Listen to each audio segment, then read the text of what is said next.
We are joined by Vanessa Richardson of NBC Houston Sports. Vanessa originally broke the story that, or the news, I don't know if it was a story, but the news that multiple sources close to the situation tell her that Deshaun Watson did have sexual encounters with some of the accusers.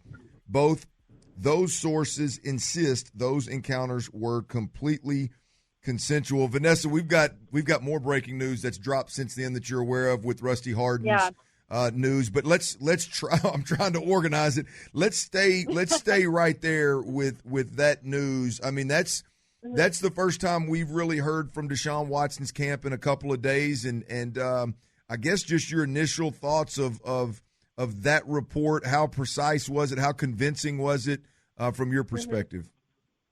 Yeah, I checked with multiple people and multiple sources close to Deshaun Watson, but also just close to the situation. So not every source that I had is somebody that's close to Deshaun, because I want to make sure that I'm being fair and being accurate. And what I gathered from multiple people was that they insist that there were sexual encounters, but that those sexual encounters were consensual, and that it was with quote-unquote some of the accusers. So I was not given an exact number as to how many were consensual, and then they said that there were other encounters that were not sexual at all. They were simply massages. The women gave him a massage and then left. So basically what the sources say is that there was nothing non-consensual going on. But, yeah, it was the first time. He had made a brief statement on Twitter, I think right before the first lawsuit came out after Tony Busby, but we hadn't really heard a lot. So to have it confirmed to me that, yes, Watson knows these women, he had sexual contact with some of them, but again, these sources are insisting that it was consensual, that those incidents were consensual. Well, how do you think this changes the perception of Deshaun Watson? Because, I mean, when it's all said and done, ultimately right now, or, I mean, really before today, before you drop this news, I mean, really, like you said, there was an acknowledgement really by Deshaun Watson. There was a previous statement, an initial statement by Rusty Harden. There was a David Mulugeta, Deshaun Watson's agent. He had a pretty, I don't know, vague. I hate to say vague because I thought it was a really I thought it was a very powerful, well constructed tweet. But before today, with this news, we really didn't know where Deshaun Watson stood or how he felt, but with this news dropping, it definitely changes the perception. To what degree do you believe that changes the perception of Deshaun Watson? Well, I think it's new information, right? Like, we didn't know, okay, is his defense, and he has a hell of a lawyer in Rusty Harden, is his defense going to be that he never hung out with any of these women, or we didn't know. And now, the sources, what they basically confirmed to me was, yes, something happened, but people have different perceptions of what that thing was. So I don't know how it will change the perception, because there are still so many unanswered questions. Again, how many of these women were sexual encounters, and how many of them are masseuses that, it could be perceived are just hopping on and riding the coattails of these lawsuits. So I think there are more questions than answers right now. And from the beginning, I've tried to stress when people have said, well, what do you think of it? What do you think of it? It's so important to keep an open mind, because the easy thing to do is to say all the women are lying or all the women are telling the truth. That's a generalization that's really easy to make. And I think it's key. And I think your radio station in particular has done a great job of just saying, let's listen to the facts. Let's have an open mind. And certainly the extortion that was apparently involved, if there's proof of that, that adds an incredibly weird layer to this, right? So from the get-go, I've tried to just keep a truly open mind about this entire situation. We're speaking with Vanessa Richardson of NBC Sports Houston, KPRC2. Vanessa, when you talk about the amount of lawsuits that have come out, every time we look up, 1 minute it's 7, and now it jumps to 13. And I think now it's up to 16, I believe, lawsuits that have been 16, filed. yeah. Right. When you've been talking to your sources, do you have any idea of how far this is going to go? People, when you're speaking with people close to the situation, is there a number where we kind of see an end in sight of the amount of cases that this is going to get to, or do you have a clue on that one at all? I haven't been told, again, I haven't been told an exact number of how many women they think will come forward, but Tony Busby, which is, of course, the lawyer who's representing the accusers, Busby had said, I want to say in that press conference last week, he said that there were 22 total, like maybe they were going to file 12 and that he had spoken with 10 more. And I remember it was like he had spoken with 22 women total. So that's the number that I've always been looking towards, because that is what Tony Busby had said. But I haven't heard what they think an exact number, what they think a number will be as far as accusers go. All right, Vanessa, let's jump into this Rusty Hardin statement, man. I think, again, there's so many different layers here, and I think him and like as I mentioned earlier, David Mulugheta's statement that some may think was vague. I thought they did a very good job of constructing it, and I look at Rusty Hardin's his statement, and out of the gate, he acknowledges the seriousness of sexual assault. He acknowledges the seriousness of the accused being treated fairly. And they did a great job there, but that second or third paragraph where he gets to the fact that they are the feeling that they have strong evidence that the claim is false in lawsuit number 3, and he goes on to really detail the plaintiff tried to essentially blackmail Deshaun Watson for $30,000 to keep quiet. Those are strong accusations. That's a strong stance to take. Do you think that's the tip of the iceberg, or you think we'll see more down the road? So I think that the one thing that you're going to see in this case, and we're already seeing it, so I think it's maybe a pretty obvious prediction, but technology is going to play a huge role in this, because if they have text messages, Instagram DMs, Twitter DMs, whatever, of women asking them for thousands and thousands and thousands of dollars, that directly goes against what Tony Busby said, which was, well, these women are all filing for the minimum, right? I'm sure you guys, heard when he said that. So if there is evidence that women were trying to get $30,000 out of them, that goes directly against what Tony Busby said, which is all of these women just want to stop the pattern of behavior, and they're not interested in money.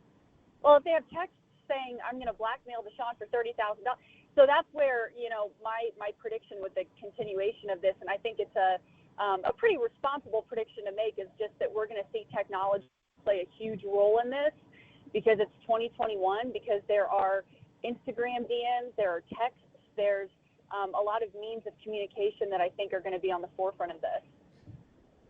Based off of the statements that Rusty Hardin made and their side and their contention of it, how do you feel like Deshaun Watson is going to come out looking when this is all said and done? I know we don't know what happened the nights these various accusations took place and allegations took place, but when you look at Deshaun Watson and what his image was before these allegations came about, how do you think we're going to end up looking at Deshaun Watson when this is all said and done? Well, unfortunately, and when I say unfortunately, I'm not saying he did or didn't do any of it, but anytime you're accused of something, whether you did it or not, I think it affects people's image of you in a very subconscious way. So what I mean by that is when you look at cases of Michael Vick, Ben Roethlisberger, Adrian Peterson, other NFL players who have been involved in various other lawsuits and issues, and some of them were civil lawsuits, sometimes people do have a negative connotation of those people regardless. Like you said, Wade, I think you put it in a great way. We weren't there. We weren't in the room when he was getting a massage. And so I don't know how it will affect the public's perception of him. I think a lot of it will depend on the NFL's investigation. And I'm sure you guys know that, but there's a lot to follow in this case, and the NFL is conducting a separate investigation.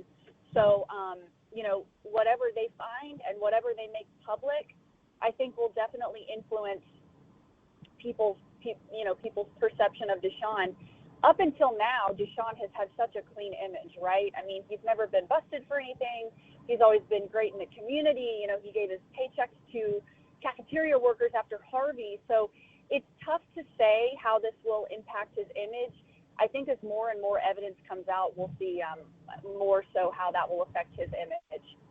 Vanessa Richardson joins us on Sports Radio 610, Houston's sports leader. Vanessa, what about the sources you have for Deshaun Watson, and when you talk to those sources, how convincing, how confident are they? And I'm not talking about any particular report or any response, but just as a whole, when you talk to people in and around involved with Deshaun Watson and his camp, how confident and how convincing are they in relaying the message that Deshaun Watson is innocent of any sexual abuse or anything that he's being accused of from a criminal standpoint? They're extremely, extremely, extremely confident. And here's where, as we all know, this could get interesting. One of the storylines in this case, whether people like it or not, is that Tony Busby would be up against Rusty Hardin if this would go to trial, right? You're talking about two of the most well-known attorneys in the state of Texas, and in Rusty Hardin's case, the entire country. So both sides seem to be very confident. The people I've spoke to who are close to the Deshaun Watson situation are extremely confident that he did not abuse any women. Again, I'm also told that he did have sexual encounters, but they are very confident that those sexual encounters were consensual. And I do think that both sides seem to think that they have proof, which is what makes this so complex, which is what makes this so nuanced and so interesting. And I say interesting, obviously this is a terrible, terrible thing that's going on, but there's a lot to dissect. When you're talking about 16 accusers so far and both attorneys being so confident in their clients' cases, that's where this is going to just continue. I mean, this story is far from over, and it's not one that I think is going to end anytime soon. Well, what about you talked about, because this is I'm really getting trying to get to a point where the jury's still out for me, Vanessa, on whether this, I know it's impacted Deshaun Watson's ability to be traded, the value of Deshaun Watson, whether he's traded or not, we don't know. It was a crapshoot before this happened.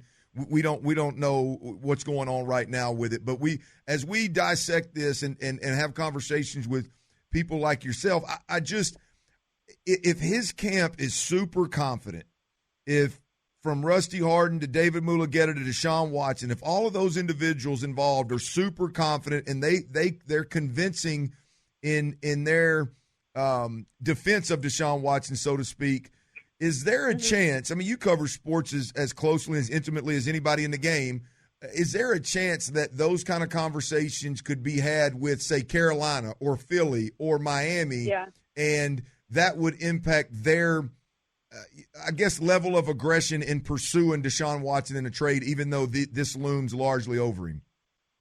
You know, I've talked to some sources from other teams who say that they still strongly feel like Deshaun Watson is going to be pursued. Now, you hit on it, Clint. Could this drop the trade value? Could all of a sudden people say, you know what, I was going to offer you 3 first-round picks, but now let's have a little discussion. That could be possible. I very, very much as of now still think that Deshaun Watson is going to be highly pursued. I don't know that I would consider that a hot take. I think that most people that have seen Deshaun Watson play can see why teams would pursue him. But do I think that this may delay the process of a trade? Do I think that this may delay the process of teams being aggressive? Possibly. But from what I've heard from other teams, they are still interested as of now.